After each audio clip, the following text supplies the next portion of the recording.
Bismillah ve salatu ve selamu ala Resulillah ve ala alihi ve sahbihi ve men vala. Muhammed İbni İsmail el-Bukhari rahmetullahi aleyhi Sahih Bukhari namlı kitabında taharet münasebet mezmunlar hakkında toplulup yani bu usul taharet mezmunu da bu. Cünüp bulup qalğadan taharet ilip onun keyin taharet alğan azalardan başqa bedenin başqa orunlarını yuğan bolsa yani taharet ip bolğan joylarni yuğan vaqtida, g'usl qilgan vaqtida qayta yuvib avar bo'lmagan kishi haqida deb to'xtalyapti.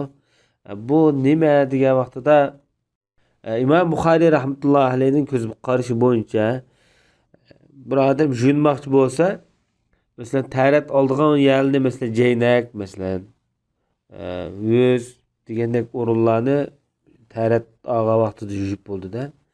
Taharet ip bo'lgandan keyin bu odam yuyingan bo'lsa, bu yuyinish jarayonida bu a'zolarni yumusimu o'zining ixtiyori deydigan bir qarashni bizga bermoqchi bu jihatda.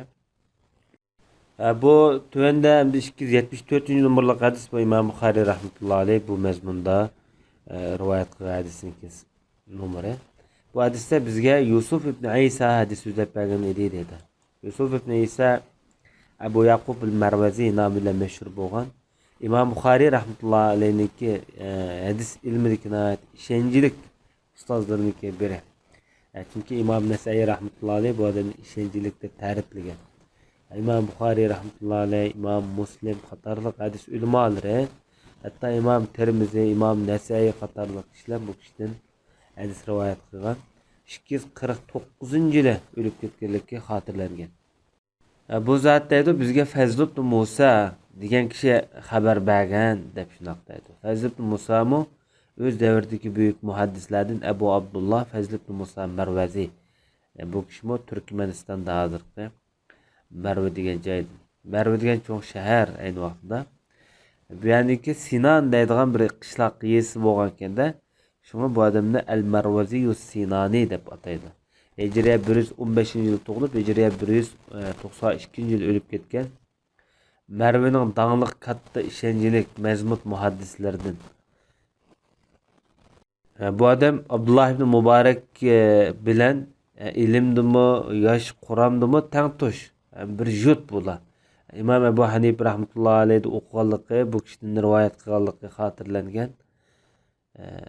192-yil o'lib ketgan. Ama Abdullah ibn Mubarak'tan keyin o'lib ketgan bu odam. Bu kishiniki hadis rivoyat qilgan ustozlarini aytib ko'p, Sufyan as-Savri, Sulaymon ibn A'mash qatorliq kishilar, Abu Hanifa, Hisham ibn Urva qatorliq katta eng davrdagi muhaddislarning hadis rivoyat qilgan. Bu odamdan hadis rivoyat qilganlarmi aytdi bir-biridan sarxil.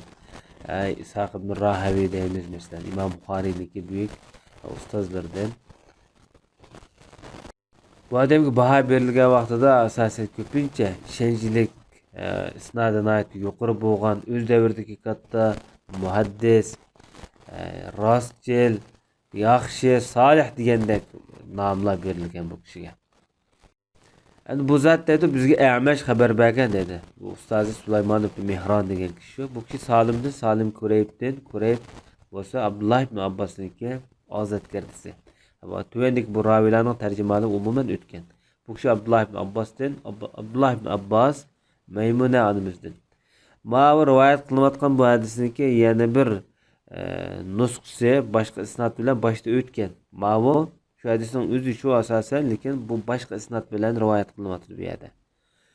Maymuna onimiz deydi hamda Payg'ambar alayhissalatu vassalam junub bo'lib qolgan vaqtida bir taharat suyini tayyorlab o'ng qo'lidan so'l qo'liga sal ko'ptirib yoki ko'mtirib 2 qatim yoki 3 qatim suv quydi deydi.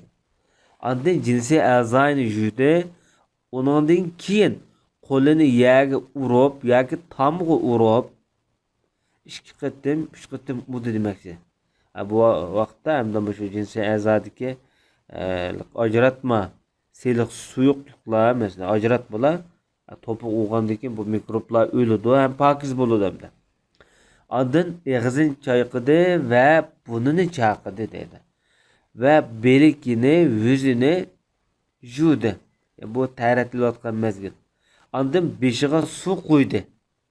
Beşiği yüllep çaşını juyup boğandan sonra andan başka bedellerini jüd dedi. Bir şey dikemde başka diye ibaretinin özü ay tarat ip boğan caydım başka beden başka tellerini jüd demekti. Şonaşka İmam Bukhari rahmetullahi aleyh bir şey ki bu yukarı başka bedellerini jüd diyen kelimeden lam bir fıkhi mezmun süzüp algan. Şu fıkhi mezmunun özüne derhal bab kılıp kullanılgan. Anın Cenab-ı Resulullah taharet algan joyda yo'tkilib ikki putni yuvgan dedi. Chunki taharet algan joy bedende suv tushgandan ve maynat, shaltoq, lay, patqoq bo'ladi odatda. Maymuna onamiz deydi, Cenab-ı Resulullah'ın huzuru mübarekki bir lönge ip gelsem, bir lata, yani raq, lönge ip gelsem, onu işletmedi. Bedellerini qo'li sürtüplam, kurutdi degan mazmuni bayon qilgan. Bu hadisga munosabatli mazmunlar boshida o'tgan, lekin biz bugungi bu yerdagi muhim nuqtani bayon qilib o'tdik. Va sallallohu ala nabiyina Muhammad va ala alihi va sahbihi ajma'in.